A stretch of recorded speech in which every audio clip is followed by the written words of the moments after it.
자, 여러분 이제 우리가 철근 콘크리트가 끝났습니다. 이제 철골 구조 여러분들 교재 72페이지입니다. 72페이지 보시면 철골 구조가 나오는데 2장 철골 구조 부분은 또 시험 문제에서 한 3문제에서 4문제 정도는 출제가 됩니다. 그래서 철근 콘크리트만큼은 아니지만 그래도 철골 구조가 되게 많이 비중을 차지하고 있기 때문에 꼭 하나 기억하고 계셔야 될 것 중에 하나입니다. 그럼 이제 72페이지 제1절 1장 총론부터 들어가도록 할게요.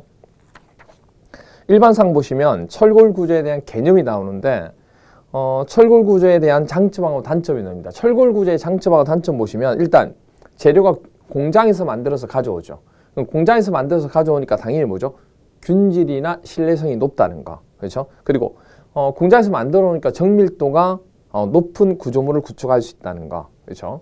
그리고 또 하나 뭐냐면 스팬이 구조물이 연성이나 인성이 뛰어나기 때문에 구조물 스팬 자체를 큰 구조로 그리고 고층 건물에 사용이 가능하다는 거. 그리고 불에 타진 않죠. 불연성 재료입니다. 불에 타진 않는데 불에 대해서 견디는 힘은 약해요. 그거 조심하셔야 돼요. 그래서 장점은 또 하나가 뭐냐면 그 횡력에 강하고 인성이 커서 변이에 대해서 뭐다? 강하다. 그리고 단점은 부재가 뭐죠? 가늘고 길죠. 부재가 가늘고 길기 때문에 뭐가 발생한다? 자굴이 발생할 수 있다는 거. 그리고 아까도 얘기했지만 열에는 약해요. 불에 타진 않지만 열에 대해서 견디는 재료는 아닙니다. 그래서 고열에 대해서 약하다는 거. 500도씨 정도 되면 원래 가지고 있는 강도 있죠. 철에 대한 강도가 반으로 떨어진다. 이렇게 보시면 됩니다. 그리고 이제 뭐 그런 특징들. 그 다음에 강제 부분에 오시면 강제를 구성하는 주요 원소들이 쭉 나오는데 그 중에서 98%를 차지하는 게 철입니다. 그래서 우리가 철골 구조라는 말을 쓰게 되죠. 그렇게 되고 그 다음에 이제 많이 차지하는 게 뭐죠? 탄소입니다. 탄소. 탄소가 많이 차지하는데 강제에서 철 다음으로 중요한 요소 중에 하나가 바로 뭐다? 탄소다. 그래서 동그라미 2번을 하나 체크해서 봐주셔야 되는데 이거 하나 보시죠. 우리가 탄소 부분에서 기억하셔야 될 것 중에 하나 뭐냐면 탄소에 대한 양이 그렇죠? 탄소 부분에 관한 양이 뭐 할수록 클수록 탄소량이 많으면 많을수록 탄소량이 많이 들어가면 많이 들어갈수록 어떤 특징을 가지게 되느냐? 탄소량이 많으면 어떤 특징을 가지죠? 탄소량이 많게 됐을 때 증가하는 게 있고 감소하는 게 있습니다. 탄소량이 많을 때 증가하는 게 있고 감소하는 게 있다는 거. 그렇죠? 증가하는 게 있고 감소하는 게 있다. 그럼 뭐가 증가하고 뭐가 감소하느냐? 탄소량이 많아지면요. 탄소량이 많아지면 항복 강도, 강도가 증가하고 그 다음에 또 하나 뭐냐면 강도도 증가하지만은 항복점도 증가하죠. 항복점도 증가하고 그렇죠? 또 뭐가 증가하죠? 탄소가 많게 되면 딱딱해지니까 표면이 딱딱한 정도, 경도가 증가하고 그 다음에 취성, 재료가 늘어나지 않고 파괴되는 취성 이런 내용들이 증가하게 됩니다. 그렇죠? 그런데 반면에 그러면 탄소량이 많아지면 감소하는 것도 있다 없다? 있겠죠. 뭐가 감소한다? 그렇죠. 감소하는 것은 아무래도 용접이 잘 안 됩니다. 그래서 용접성이 떨어지죠.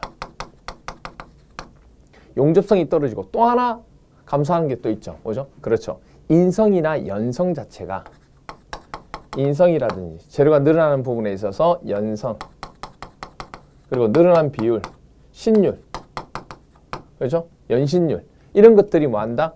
감소한다 이렇게 보시면 돼요. 그래서 탄소량이 많아짐으로 해서 증가하는 게 있고 감소하는 거 있는데 이렇게 구별이 된다는 거 하나 기억해 주시면 되겠습니다.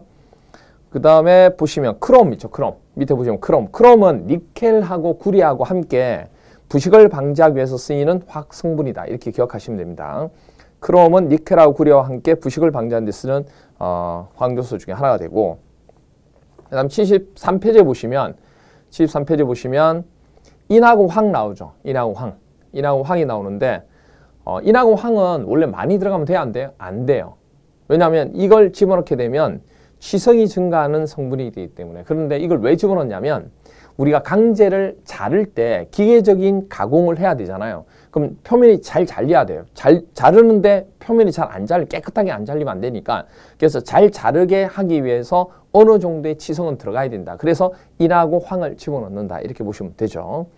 그 다음에 구조용 강제의 명칭에서 하나 봐주셔야 될 게, 뭐 강제의 재질에 대한 규격 중에서 우리 SS 있죠, SS. 여기 보시면 SS 275 이렇게 나오잖아요. 그럼 여기 앞에 나오는 SS는 스틸 스트럭처라고 그래서 일반 구조용 압연 강제라고 얘기합니다. 그래서 밑에 보시면 강제의 기호의 의미에서 첫 번째 S는 스틸, 두 번째 S는 뭐 제품의 형상의 용도 그런 거 필요 없고, 그렇죠? 이건 종류를 나타낸다는 건 기억하면 돼요. 그리고 뒤에 나오는 숫자는 강제의 뭐죠? 강제 종류의 최저 항복 강도. 이거 기억하셔야 돼요. 이게 최저. 시중에 나와 있는 275를 테스트해 봤을 때 적어도 최저 275 이상은 나와야 된다. 그래서 최저 항복 강도 이렇게 되죠. 이게 돼요. 이게 275 이렇게 되게 됩니다. 됐죠? 그리고 뒤에다가 만약에 A라고 쓸 수도 있고 B라고 쓸 수도 있고 C라고 쓸 수 있는데 이 A, B, C가 나타나는 게 뭐냐? A, B, C가 나타낸 것 중에 하나가 바로 뭐냐면 밑에 강제 기호 의미 중에 동그라미 4번 충격 흡수 에너지에 대한 강제의 품질. 그러니까 강제에다 뭘 주죠? 이런 식으로 충격을 준다고요. 충격을 주면 이 충격을 뭐 하는 거예요? 흡수하는. 이 충격 자체가 왔을 때 충격을 흡수하는 그 에너지 값을 나타낸 게 바로 A, B, C입니다. 그 A보다는 B, B보다는 C가 훨씬 더 많이 흡수하는 거예요. 그래서 강제에 대한 품질을 얘기할 때 어떻게 보면 A보다는 B, B보다는 C가 훨씬 더 좋다. 이렇게 얘기할 수가 있겠습니다. 아시겠죠? 그리고 이제 강제에 대한 재질 중에서 용접 구조용 압연 강제는 뭐로 표시한다? SM으로 표시한다는 거. 이거 약자 부분 기억하고 계셔야 돼요. 그리고 용접 구조용 내구성, 기후에 대해서 견디는 내구성 열강 압연 강제는 SMA로 표시합니다. SMA. 그리고 건축 구조용 압연 강제, 새롭게 만든 거죠. SN. 그죠? 건축 구조용 압연 강제는 SN으로 표시하고, 그 다음에 건축 구조용 열간 압연 형강. 그죠? 건축 구조용 열간 압연 형강은 SN 가운데에다가 H가 들어갑니다. SHN. 그렇죠? 그 다음에 용접 구조용 원심력 주강과는 SCW 이렇게 표시하고, 그 다음 건축 구조용 고성능 압연 강제는 HSA로 표시합니다. 기본적으로 아셔야 될 거는 뭐냐면 SS하고 SM하고 SMA하고 그리고 SN하고 이 네 가지는 기억하고 계셔야 됩니다. 다른 건 몰라도 좋은데 SS, SM, SMA, SN은 꼭 기억해 달라는 거 아시겠죠? 그거 기억해 주시면 되겠고, 그리고 아까 얘기했듯이 뭐 숫자가 나타내는 거는 최저 항복 강도, 그리고 ABC 할 때 ABC는 우리가 충격을 줬을 때 그 충격을 흡수하는 에너지 값을 나타낸다는 거. 그리고 74페이지 보시면 강제 종류를 나타내는데 H형강하고 I형강 있죠. H형강하고 I형강인데 동그라미 1번에 H형강하고 I형강은 주로 기둥과 보호 등의 구정으로 사용된다 돼 있고, 동그라미 2번에 H형강을 표시하는 방법입니다. 단면의 치수 표시법. H형강의 단면 치수법은 어떻게 되느냐? 제일 먼저 나타내는 방법이 뭐냐면 이겁니다. 단면 치수법이라고 하는 것은 다른 게 아니고 H형강 이렇게 표시한다는 얘기예요.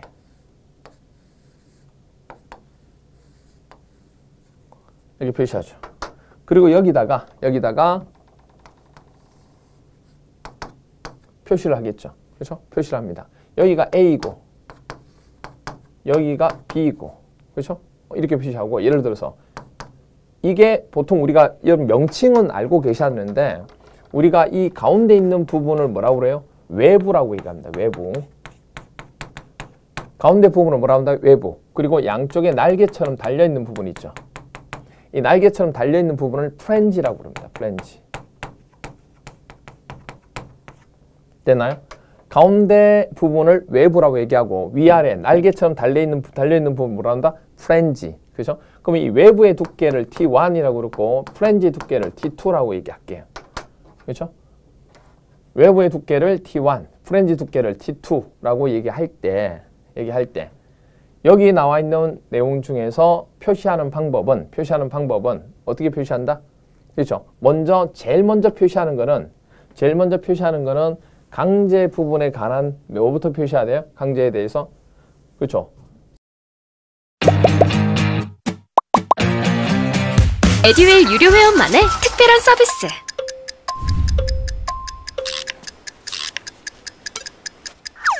하치하차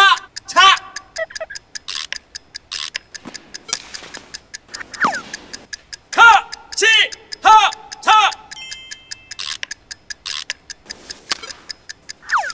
정답! 같이 하자 친구야 에듀윌 유료 회원!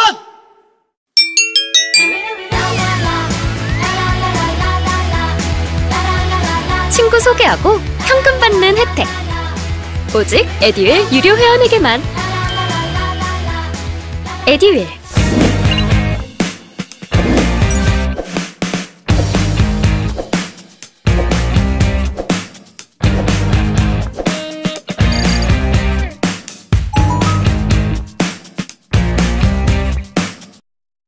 제일 먼저 표시하는 건 강제 종류부터 제일 먼저 표시합니다. 그럼 이게 H형광이면 H라고 쓰면 되고 I형광이면 I라고 쓰시면 되는 거예요. 그리고 여기다가 다시 하고 그 다음 표시하는 건 두 가지는 그러니까 이걸 치수를 그대로 도면화시키는 겁니다. 표시를. 그러니까 이 그림으로 돼 있는 거를 그림을 그려서 고객한테 전달할 수는 없잖아요. 그리고 또 뭐 고객이 주문을 하길 때 그림을 그려서 전달할 수 없잖아요. 그러니까 이걸 기호화시킨 겁니다. 기호화시킨 거. 그래서 기호시킬 때 제일 먼저 뭐냐면 이 H형광의 형광 자체에 대한 이 높이가 있고 폭이 있을 거잖아요. 춤이라고도 얘기하죠. 그럼 이 높이 부분하고 너비 부분이 있는데 이 높이하고 너비 부분에 대한 표시를 두 개 표시를 하고요. 그 다음에 두께를 또 뒤에 표시합니다. 그래서 앞에 두 개는 크기에 대해서 표시하고 뒤에 두 개는 뭐죠? 두께에 대해서 표시한다. 항상 표시를 할 때 그때 뭐부터 먼저 하냐면 외부의 크기부터 먼저 표시하고 그 다음에 프렌지. 항상 외부 프렌지, 외부 프렌지, 외부 프렌지. 항상 외부하고 프렌지, 외부 프렌지, 외부 프렌지 이렇게 합니다. 그러면 외부의 크기가 되는 것은 A죠. 그러면 A 곱하기 그 다음 뭐죠? 프렌지의 크기 B. 그 다음에 외부의 두께 T1 곱하기 프렌지 두께 T2 이렇게 됩니다. 됐나요? 그래서 앞에 두 개는 크기, 뒤에 두 개는 두께를 표시한다는 거. 그래서 앞에서부터 외부 프렌지, 외부 프렌지 이렇게 됩니다. 됐죠? 그래서 앞에서부터 외부 프렌지, 뒤에는 크기, 그 다음에 뒤에는 외부의 두께, 프렌지 두께. 됐나요? 이렇게 나타낸다는 걸 하나 기억하고 계셔야 됩니다. 그러니까 이 부분이 헷갈리시면 안 돼요. 아시겠죠? 그럼 예를 들어서 여기다가 치수 표시를 또 제대로 할 수가 있겠죠. 예를 들어서 치수 표시를 여기다가 뭐 예를 들어서 여기를 얼마일까요? 여기를 180, 그 다음 여기가 160, 그 다음 여기가 뭐 10, 여기가 12 이렇게 표시했다. 그럼 이걸 만약에 뭐로 표시한다면 기호 자체로 표시한다 그러면 H형광이니까 H형광하고 표시 다시 하고 그 다음 크기가 외부 크기 180 곱하기 프렌지 크기 160 곱하기 외부 크기 10 곱하기 프렌지 크기 12 이렇게 표시한다 그 얘기입니다. 이거는 H형광이 되든 디귿형광이 되든 모두 형광이 똑같습니다. 됐나요? 그것만 기억해 주시면 되는 겁니다. 아시겠죠? 그렇게 봐주시면 돼요. 그러면 여러분들 74페이지 보시면 H형광이나 I형광은 그런 식으로 표시해서 동그라미 2번에 보시면 기호 표시하고 종류 표시하고 그 다음에 단면에 대한 춤, 높이 그리고 곱하기 프렌지에 대한 폭 그리고 외부의 두께, 프렌지 두께 이렇게 표시한다고 얘기했잖아요. 그럼 디귿형광도 마찬가지고 기역형광도 마찬가지야. 우리 영어로는 L형광이라고 얘기합니다. 영어로는 디귿형광을 C형광이라고 부르고 기역형광은 뭐라고 한다? L형광. 니은형광은 없어요. 없어요. 이렇게 돼요. 그 다음 T형광 이렇게 있겠죠. 그럼 이제 그거 표시하는 방법 중에 하나가 바로 뭐냐면 이렇게 되는 거죠. 표시 한번 해볼게요. 자, 똑같아요. 다른 거 아니에요. 똑같습니다. 표시하는 방법은 달라지는 게 아니고 똑같다는 거. 똑같아요.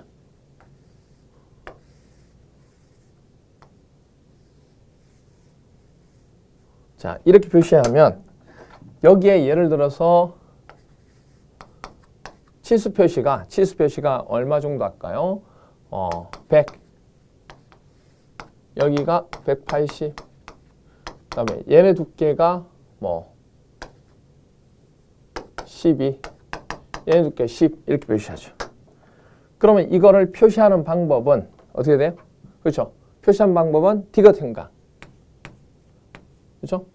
라고 표시하고 외부 플랜지, 외부 180 곱하기 플랜지 100 곱하기 외부 10 플랜지 12 이렇게 표시하면 된다니. 되나요? 외부 플랜지 그렇게 표시하면 되고 그 다음에 L 형광은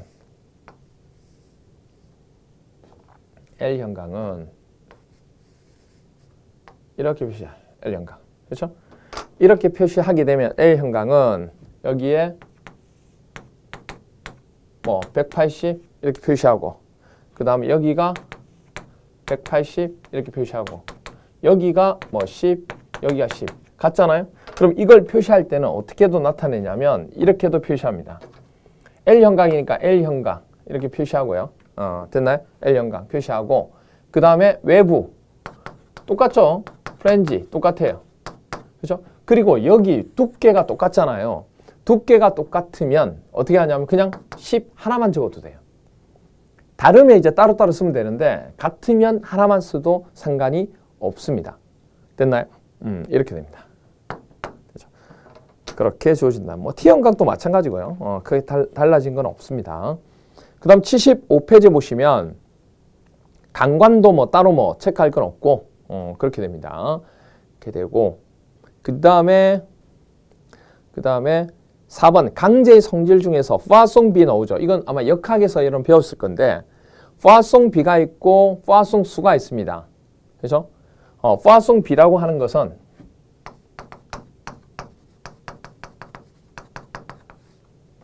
파송비는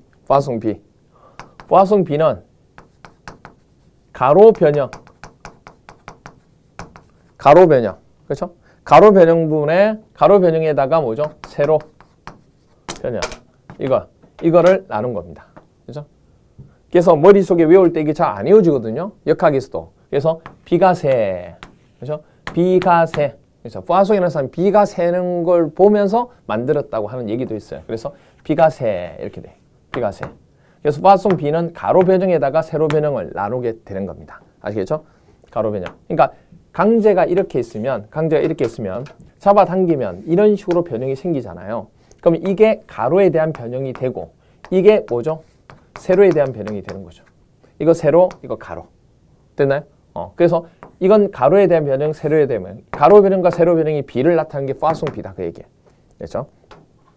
그래서 재료에 대한 정수 중에서 탄성계수, 재료의 정수에 탄성계수 나오죠. 탄성계수는 강제의 탄성계수는 21만. 조심하셔야 돼 이거. 철근에 대한 탄성계수는 철근. 우리 앞에서 배웠죠. 철근의 탄성계수는 얼마 있죠? 2.0 10의 5 메가파스칼. 이렇게 돼요. 2.0 곱하기 10의 5 메가파스칼 이렇게 돼요. 그렇죠? 이게 철근의 탄성계수가 됩니다.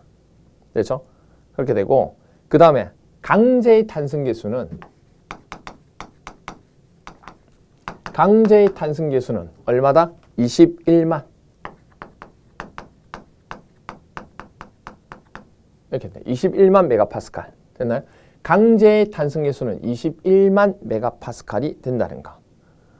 그리고 전단 탄성계수는 뭐 그렇게 되고 파송 B는 0.3 정도가 된다는 거 하나 봐주시면 되죠. 그 다음에 피로 강도가 나오는데 피로 강도는 반복에 대해서 견디는 강도를 피로 강도라고 합니다. 반복 하중이 작용하잖아요. 그럼 반복 하중에 대해 견디는 강도를 얘기하는데 이게 이제 여러분들 그 뒤에 보시면 그래프도 하나 나오지만 어떻게 되냐면 이렇게 돼요. 그래프 자체가 여기는 반복 횟수를 얘기하고 반복 횟수가 아니고 이건 하중. 반복을 가하는 반복 응력 그리고 여기에 반복 횟수 이건 반복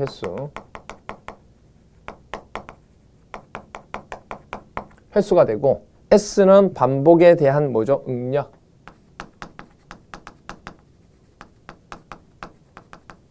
이렇게 됩니다. S는 반복 응력, N은 반복 횟수. 그럼 한번 상식적으로 생각해 보세요. 상식적으로 반복하는 응력이 크면 굳이 반복을 많이 안 해도 강제를 부러뜨릴 수 있죠. 그러니까 횟수는 그렇게 크지 않다는 거 이렇게 됩니다. 그럼 이 점이 되죠.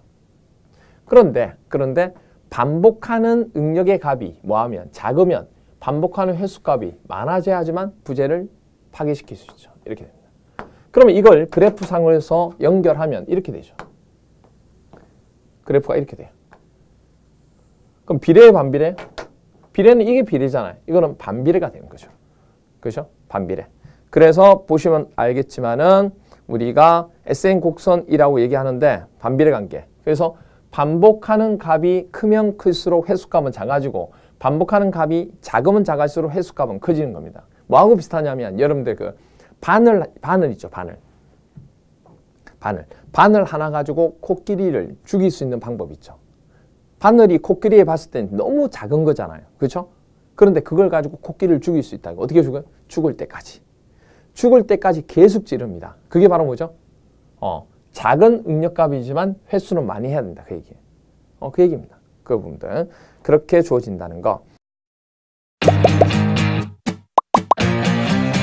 에듀윌 유료 회원만의 남다른 서비스.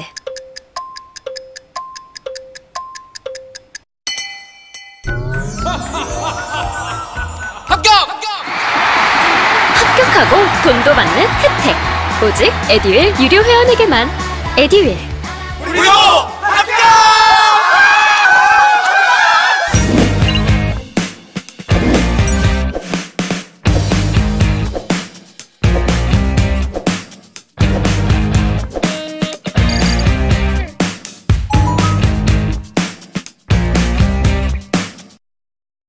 그래서 예제 보시면 철골 구조에 관한 기술 중 옳지 않은 것은 일단 열에 약하죠. 녹슬기 쉽습니다. 그리고 단면적에 비해서 부재의 길이가 길어서 자굴하기 쉽죠. 그렇죠? 그리고 시공하는 속도가 뭐죠? 빠르죠. 왜냐하면 공장에서 만들어서 가져와서 현장에서는 굳을 때까지 기다릴 필요가 없어요. 그리고 인성이 커서 변이에 잘 견디면 여러분들 자 보세요. 철골 구조물이 이렇게 있습니다. 강 구조물이 이렇게 있어요. 건물이. 그러면 강재는 재료가 갔다 늘어나는 인성이 너무 좋아요. 왔다 갔다 하는 거. 그러면 이런 식으로 지진이 오든 바람이 불면 이게 이렇게 움직이겠죠.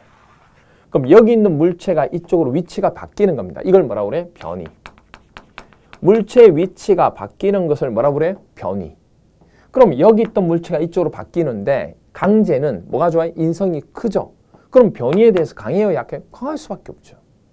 강할 수밖에 없죠. 그래서 뭐냐면 나와 있는 것 중에 인성이 커서 변이에 대해서 잘 견디지 못한다? 아니요. 강재는 인성이 크기 때문에 변이에 대해서 그러니까 말이 앞뒤가 안 맞는 거예요. 두 개가. 인성이 크다 그러면 변이에 대해서 잘 견디는 게 맞는 거죠. 그렇죠? 그렇게 됩니다. 됐죠? 그렇게 봐주시면 되겠고 그 다음에 이제 나오는 것 중에 하나가 74페이지, 76페이지 밑에 보시면 나와 있는 것 중에 재료의 강도인데 구조용 강재에 대한 재료가 쭉 나오는데 주요 구조용 강재 재료 강도 해서 SS275 있죠. SS275. SS275. SS275. 그러면 이 275는 뭐라고 했어요? 제가 아까 항복 강도. 그렇죠. 최저 항복 강도. 그러면 우리가 보시면 앞으로 강도 값은 대문자 F로 표시를 하게 될 거고 Y라고 하면 항복 강도를 얘기하고 앞으로 U라고 하면 이건 인장 강도. 이 기호에 대해서는 하나 정도 좀 기억하고 계세요. 아시죠? 기호에 대해서는. 그래서 Y라고 하면 항복 강도를 얘기하는 거고 U라고 하면 뭐다? 그렇죠. 인장 강도. 되죠? 그래서 FY라 그러면 뭐다? 항복 강도. FU라 그러면 뭐다? 인장 강도라는 거 기억해 주시면 되죠. 그럼 FY 부분에 대해서 SS275 할 때 275가 나타내는 것은 바로 항복 강도가 되는데 이게 두께에 따라서 강도값이 조금씩 떨어집니다. 그래서 그 값이 나와 있고 그 다음에 항복 강도 말고 인장 강도는 부재가 파괴될 때 강도거든요. 그럼 이 강도는 SS275일 때 얼마? 410 정도가 된다는 거. 그렇게 됩니다. 그 외에 나머지 부분도 그렇게 주어진 거예요. 외우는 것까지는 아닙니다. 77페이지 보시면 용접하지 않은 부재에 대한 강제 이까지는 크게 필요 없고 접합 재료 부분에 대한 강도가 나오는데 고장력 볼트의 최소 인장 강도 나오죠. 이 고장력 볼트의 최소 인장 강도가 나오는데 F8T 할 때 여러분들 고장력 볼트에 대한 재료는 종류는 F8T가 있고 F10T가 있고 그 다음에 F13T가 있고 이렇게 되잖아요. 그럼 여기서 얘기하는 우리 아까 SS275 할 때 275는 뭘 나타내요? 항복 강도를 나타낸다고 얘기했죠. 항복 강도를 얘기해요. 그런데 이 F8T, F10T, F13T 할 때 이 숫자가 나타나는 거는 뭐냐는 얘기예요. 숫자가 나타낸 것. F는 뭐 픽션 부분, 우리 마찰 부분에 관한 형태를 얘기하고 T는 텐션, 인장에 관한 내용인데 이 숫자가 나타낸 것은 항복 강도가 아니에요. 조심하셔야 돼요. 최저 인장 강도입니다. 이거 조심하셔야 돼요. 이 숫자 8, 10, 13이 나타나는 것보다 최저 인장 강도를 얘기한다는 거. 최저 인장 강도. 되죠? 최저 인장 강도를 얘기한다는 거. 그래서 F8T 할 때 이 8의 최저 인장 강도는 800이 되는 거고 F10T 할 때 10은 얼마 되죠? 1000이 되는 거고 1000메가파스칼이 돼요. 그리고 F13T 할 때는 1300메가파스칼이 되는 거죠. 그럼 항복 강도는 그거보다 작겠죠. 이게 항복 강도를 외우는 게 아니고 이거 자체가 인장 강도가 된다는 걸 기억하고 계셔야 된다. 그 얘기예요. 아시겠죠? 그걸 하나 또 기억해 주시면 되겠습니다.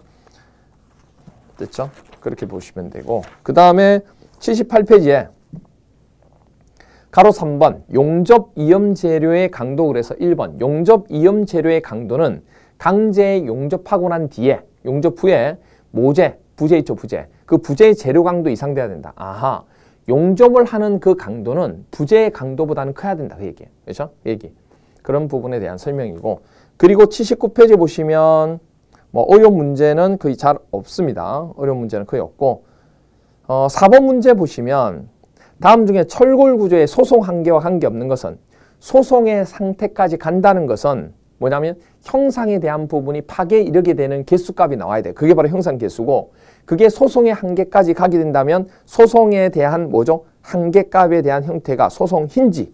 소송 힌지라고 보통 동그라미 2번은 보통 얘기를 많이 하죠. 그런 부분이 가야 되고 그 다음에 붕괴기구, 파괴에 이르게 되는 부분 전단 중심하고는 전혀 관계가 없어요. 전단 중심하고는 전혀 관계가 없다는 거 조심해서 봐주셔야 됩니다. 됐죠? 그렇게 하나 봐주시면 되고 됐나요?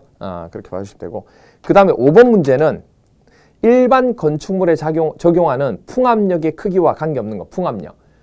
바람에 대한 힘의 크기인데 바람은 건물의 높이가 높을수록 바람의 영향이 달라지죠. 그 다음 풍속 부분, 풍속이 달라질 수 있죠. 풍속은 풍압력 관계 달라지죠. 그 다음에 건물의 형상에 따라서 바람이 작용하는 부분이 달라지죠. 건물의 무게가 무겁다고 해서 바람이 뭐 적게 들고 그런 거 아닙니다. 무게하고 관계 있는 것은 뭐냐면 지진 하중이에요. 아시겠죠? 그래서 건물의 무게하고는 풍하중은 관계가 없다는 거 하나 기억해 주시면 되겠습니다. 그리고 80페이지에 보시면 이제 접합 부분이 나오는데 접합부 설계가 나오죠. 기본적인 사항 중에서 접합 방법은 점접합과 선접합이 있는데 뭐 그렇게 중요한 건 아니에요. 근데 접합 시 일반 사항 중에서 여러분 봐주셔야 될 것 중에 하나가 바로 뭐냐면 가로 2번 접합부 설계 시 필수 사항이 나옵니다. 그 중에 1번 보시면 일반적으로 공사 현장에서의 접합이 있죠. 공사 현장에서의 접합은 주로 용접보다는 볼트를 조이는 고장력 볼트 접합이 훨씬 더 많아요. 그래서 주로 고장 볼트 접합인데 이게 뭐가 문제냐면 판의 두께가 두꺼울 때 있죠.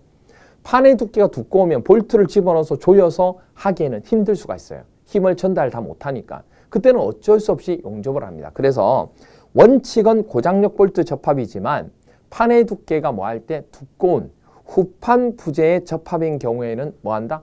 그렇죠. 현장 용접으로 한다는 얘기입니다. 아시겠죠? 그렇게 봐주시면 되죠. 그리고 동그라미 3번에 보시면 자 우리가 접합을 할 때 부재하고 부재를 접합을 해요. 접합을 하는데 하중이 작용해서 접합상에서 볼트가 한 개만 있어도 돼요. 그러니까 계산상에서 무슨 얘기냐면 계산을 해보니까 여기 접합에 들어가는 볼트가 한 개만 있어도 된다. 그럼 한 개만 해도 되잖아요. 이론상으로는. 그런데 혹시라도 잘못된 설계 때문에 이 한 개가 파괴되면 부재 전체가 파괴될 수 있죠. 그래서 한 개는 너무 위험하기 때문에 계산상의 값이 한 개가 나오더라도 최소 몇 개? 2개 이상은 무조건 배치해라. 그 얘기가 동그라미 3번에 관한 얘기입니다. 아시겠죠? 그 다음에 동그라미 4번은 이건 체크해서 봐주셔야 돼요. 이 자체가 시험 문제 나오는 거니까 모든 접합부는 존재 응력과 상관없이 반드시 얼마? 그렇죠. 45kN 이상 지지하도록 설계합니다. 물론 연결하는 연결재나 그건 주제가 아니니까 세그로드나 띠장 뭐 띠처럼 연결하는 건데 세그로드가 뭐냐? 세그로드 잘 모르실 거예요. 세그로드는 뭐냐면 우리 지붕틀 있죠. 이런 식으로 지붕틀이 이렇게 있다 보죠. 철골 지붕틀이 뭐 이런 식으로 지붕틀이 이렇게 있는데 지붕틀이 이렇게 있다 보죠.